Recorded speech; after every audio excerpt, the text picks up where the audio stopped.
Hello friend, कैसे हैं आप सभी लोग। आप लोगों की पढ़ाई कैसी चल रही है। सब कुछ रिवीजन भी हो गया पुराने पेपर्स का आप लोगों का। अभी तक कोई नोटिफिकेशन भी नहीं आया है कि एडमिट कार्ड कब तक आएगा कब तक नहीं आएगा, क्योंकि अभी तक डेट हुई है ना, उस लोगों ने कोई आगे नहीं बढ़ाई है।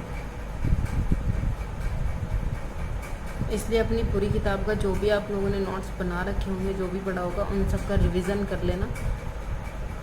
और साथ में जितने भी क्वेश्चन आप लोगों को मिलते हैं उतने ही आप उनका सॉल्व करिए, खुद से सॉल्व करिए।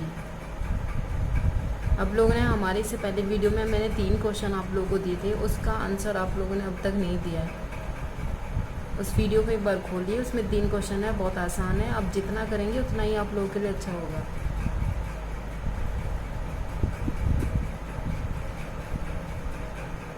इसलिए हम अब उनका आंसर अब अपनी नेक्स्ट वीडियो में देंगे, आज की वीडियो में नहीं दे रहे। ये हमारा चैप्टर चल रहा था वायु वाला। इससे पहले वाली वीडियो में हम इसमें हाफ वाला चैप्टर पूरा करवाया था, क्योंकि ये चैप्टर थोड़ा सा कन्फ्यूज़न है, लेकिन इससे क्वेश्चन बहुत बार पूछे गए हैं। यहाँ तक कि इसमें सुपर टाइप से भी क्वेश्चन पूछे हुए थे, तो इसलिए मैंने उसको इस पेज को यानी कि इस चैप्टर को हाफ हाफ करके पढ़ा है, ताकि ये समझ में भी आ जाए और क्वेश्चन भी आप लोगों के पूरे हो जाए। क्वेश्चन को जब भी पढ़ेंगे तो क्वेश्चन को हमेशा बहुत सावधानी से, बहुत आराम से तो नहीं, पर अपना पहले वो पोर्शन करें जिसको आप लोगों को लगता है कि हाँ वो मेरा अच्छा है और उसमें मार्क्स ज़्यादा गेन कर सकता हूँ मैं। इसलिए ऐसा भी होता है कि किसी किसी का मैथ कमज़ोर होता है, किसी की इंग्लिश कमज़ोर होती है, तो सबसे लास्ट में ये पोर्शन उठाना चाहिए। लेकिन अगर किसी का मैथ हाई है फिर भी ऐसे पोर्शन को बीच में उठाना चाहिए।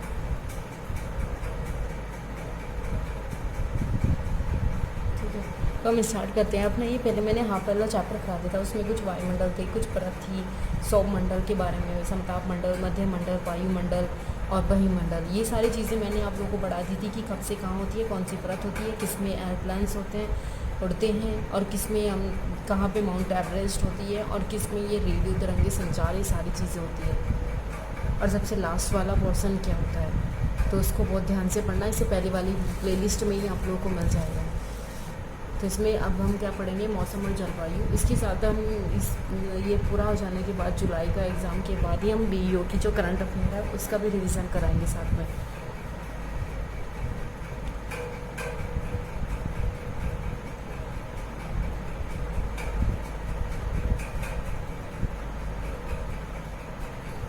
मौसम और जलवायु, ये क्या होता है कि क्या आज वर्षा होगी, क्या आज दिन साफ होगा, क्या आज धूप निकलेगी। कितनी ही बार हमने क्रिकेट प्रेमियों के मुंह से एक दिवसीय मैच में खेले जाने के भविष्य पर अनुमान लगाते सुना होगा। यदि हम कल्पना करें कि हमारा शरीर एक रेडियो है और मस्तिष्क उसका स्पीकर है, तो मौसम वह है जो उसके नियंत्रण बटने से छेड़छाड़ करता रहता है। मौसम वायु की प्रत्येक घंटे और दिन प्रतिदिन की स्थिति होती है। आर्द्र और मौसम गर्म किसी भी चिड़चिड़ा बना सकता है, क्योंकि उसमें मौसम ऐसा ही होता है कि कभी व्यक्ति चिड़चिड़ापन भी महसूस करता है। जब उसके पास कोई हवादार वायु नहीं मिलती, कोई फ्रेश हवा नहीं मिलती, तो व्यक्ति के मन में थोड़ी सी नेगेटिविटी आ जाती है। इसलिए अपना कमरा हमेशा, रूम हमेशा हवादार होना चाहिए, धूप आनी चाहिए उसमें। अच्छा हवादार मौसम से हमें आनंद की अनुभूति होती है। इस मौसम में हम घूमने की योजना भी बना सकते हैं। मौसम नाटकीय रूप से दिन प्रतिदिन परिवर्तित होता रहता है, किंतु दीर्घकाल में किसी भी स्थान का औसत मौसम उस स्थान की जलवायु कहते हैं। ऐसे क्वेश्चन पूछे जाते हैं कि जलवायु किसे कहते हैं, या जलवायु का मतलब क्या होता है, कि उसमें पूरी परिभाषा दी जाती है। इसको अब ये मत समझना कि सीटेट का पेपर आ रहा है, मैं इतनी पूरी डिटेल के साथ इसको पढ़ा रही हूँ, क्योंकि ज़रूरी नहीं है कि अगर किसी का इस बार पूरा नहीं हो रहा है तो पूरी की पूरी आप लोगों की एनसीईआरटी कंप्लीट हो जाएगी। इसलिए इसके साथ साथ अगर आप लोग और भी एग्ज़ाम दे रहे हैं तो उसमें एनसीईआरटी बेस्ड क्वेश्चन पूछे जाते हैं। ये पीसीएस का ही क्वेश्चन पूछा जाता है, जलवायु के बारे में भी, मौसम के बारे में पूछा जाता है, साइंस भी आता है उसमें। क्या आप समझ गए कि मौसम का दैनिक पूर्वानुमान क्यों किया जाता है? तापमान, हम प्रतिदिन जिस तापमान का अनुभव करते हैं वह वायुमंडल का तापमान होता है। और अगर सेशन पसंद आएगा तो उसको लाइक भी कीजिए, शेयर भी कीजिए और साथ में सब्सक्राइब भी कीजिएगा, ताकि आप लोगों को ये पूरी डिटेल मिल जाए। और उसके साथ साथ बीईओ के बारे में भी सारी करंट की जितनी भी वो होगी सारी आप लोगों को मिल जाए टाइम पे। वायुमंडल का तापमान केवल दिन और रात में ही नहीं बदलता बल्कि ऋतु के अनुसार भी बदलता है। शीत ऋतु की अपेक्षा ग्रीष्म ऋतु अधिक गर्म होता है। आयतन क्या होता है?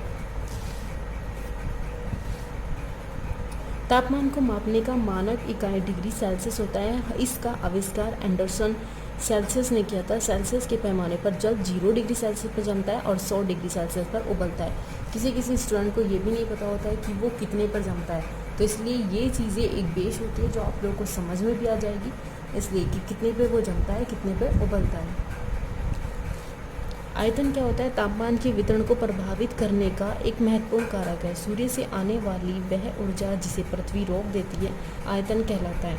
आयतन सूर्य ताप की मात्रा भूमध्य रेखा से ध्रुवों की ओर घटती जाती है, इसलिए तापमान उसी प्रकार घटता जाता है जब आप ये समझ जाए कि ध्रुव बर्फ की ओर ढके रहते हैं। यदि पृथ्वी का तापमान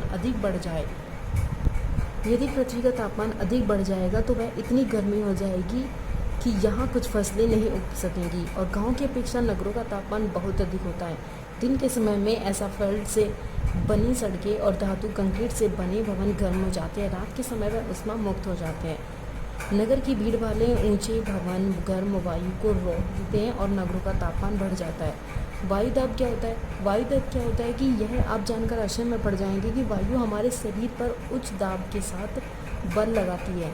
यहाँ पर ही पूछा जाता है कि वायुदाब से क्या तात्पर्य होता है या वायुदाब क्या परिभाषित करता है। तो वायु हमारे शरीर पर उच्च दाब के साथ बढ़ती रहे बल लगाती है, किंतु हम इसका अनुभव नहीं कर पाते। इसलिए ऐसा होता है कि क्योंकि वायु का दाब हमारे ऊपर सभी दिशाओं से लगता है और हमारा शरीर विपरीत बल लगाता है। पृथ्वी की सतह पर वायु के भार द्वारा लगाए गए दाब को वायुदाब कहा जाता है। वायुमंडल में जैसे जैसे ऊपर की ओर जाएंगे दाब तेजी से गिरने लगता है और समुद्र के स्तर पर वायुदाब सर्वाधिक होता है और ऊंचाई पर जाने पर यह घटता जाता है। वायुदाब का क्षैतिज वितरण किसी स्थान पर उपस्थित वायु के तापमान को प्रभावित करता है। यदि तापमान वाले क्षेत्र में वायु गर्म होकर ऊपर उठती है तो यह निम्न दाब वाला क्षेत्र है और यदि नीचे आती है तो वो उच्च दाब वाला क्षेत्र होता है, क्योंकि वायु गर्म होकर क्या होती है? ऊपर उठ जाती है। कम तापमान वाले क्षेत्रों की वायु ठंडी होती है, जिसके फलस्वरूप यह भारी होती है। भारी वायु निमज्जित होकर उच्च दाब क्षेत्र बनाती है और उच्च दाब के कारण स्पष्ट और स्वच्छ आकाश होता है। वायु सदैव उच्च दाब क्षेत्र से निम्न दाब क्षेत्र की ओर गमन करती है।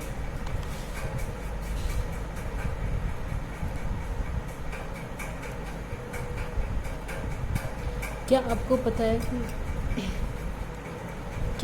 है कि चांद पर वायु नहीं है, अतएव वहाँ वायुदाब भी नहीं है। अंतरिक्ष यात्री जब चांद पर जाते हैं तो वे किसी विशेष रूप से सुरक्षित हवा से भरी हुई अंतरिक्ष पोशाक पहनते हैं। यदि वे अंतरिक्ष पोशाक को न पहने तो अंतरिक्ष यात्रियों के शरीर का विपरीत बल लगेगा, जिसके कारण उनका रक्त शिराएं फट जाएंगी, इसलिए वो अपने साथ लेकर जाते हैं।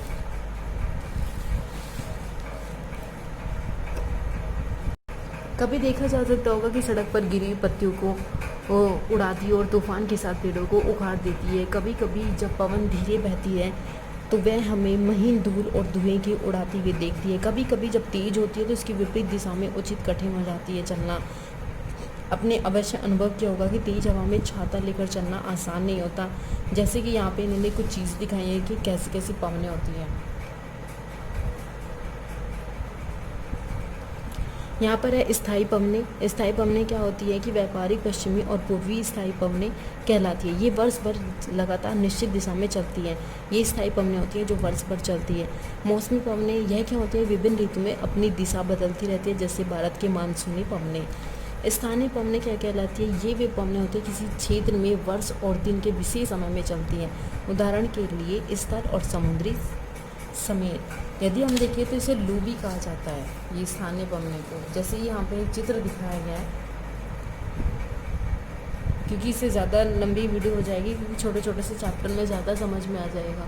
अब जैसे ये चित्र दिखाया गया है, इससे क्या समझ में आता है कि जो ही मैंने आप लोगों को पहले भी बताया था कि बीच वाला क्षेत्र क्या होता है? डोलड्रम होता है, गर्म, और उसे भूमध्य रेखीय निम्नदाब भी कहा जाता है। इसके ऊपर क्या होता है? उत्तर पूर्वी व्यापारिक पवनें चलती है, नीचे दक्षिण पूर्वी व्यापारिक पवनें चलती है। उसके ऊपर क्या होता है? उपोष्ण उच्च दाब यानी कि हॉर्स इसको बोला जाता है, हॉर्स पवनें बोला जाता है कि कौन सी चलती है। उसके बाद यहाँ पे नीचे क्या होता है? उपोष्ण उच्च दाब, हॉर्स अक्षांश। इसके ऊपर चलती है सनातन पछुआ पवन, अधो ध्रुवीय निम्न दाब, ध्रुवीय पवन, यानी कि उच्च दाब, यहाँ पे उच्च दाब होता है, यहाँ पे भी उच्च दाब होता है। लेकिन आप लोगों को बस इतना ही पढ़ना है कि बीच वाली रेखा डोलड्रम कहलाती है, वो मध्य रेखा होती है। उत्तर पूर्वी पर व्यापारी पवने और नीचे दक्षिण पूर्वी, ऊपर वाली उत्तरी चलेंगे, नीचे वाली दक्षिणी चलेंगे। ठीक है, अब आई होप कि आपको समझ में भी आ गया होगा पूरा चैप्टर। इसको बहुत ध्यान से पढ़ना क्योंकि इससे क्वेश्चन जरूर पूछे जाते हैं, क्योंकि ये कोई चैप्टर ही ऐसा है कि यहाँ से हर सब उसमें क्वेश्चन पूछे जाते हैं।